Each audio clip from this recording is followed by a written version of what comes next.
আসসালামু আলাইকুম, কেমন আছেন সবাই? আজকে আমরা নারকেলের পোলাও রান্না করব, সেটা দেখাচ্ছি কিভাবে রান্না করতেছি। আগে চালগুলো ধুয়ে রাখছি পানি ধরানোর জন্য।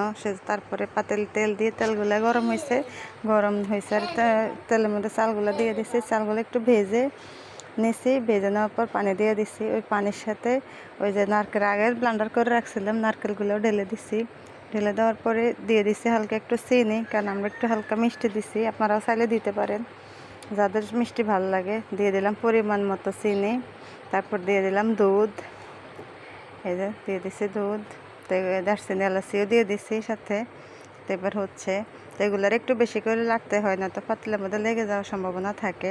তো আমি সেজন্য একটু বেশি নাড়াচাড়া করতেছি। আপনারাও চাইলে এভাবে রান্না করতে পারেন, এভাবে নারকেলের পোলাও মজা আছে, খেয়ে দেখতে পারেন।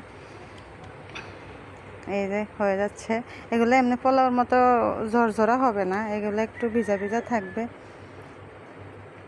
কিন্তু এই যে অনেক অনেক মজা আছে খাইতে। এই যে দেখেন হয়ে যাচ্ছে আমাদের পোলাও, নারকেলের পোলাও হয়ে গেছে। এই যে আমি এখন নিচ্ছি খাওয়ার জন্য। দেখেন এই যে এইরকম হবে, ওই রকম এমনি পোলাওর মতো ঝরঝরা হবে না, এরকম হবে।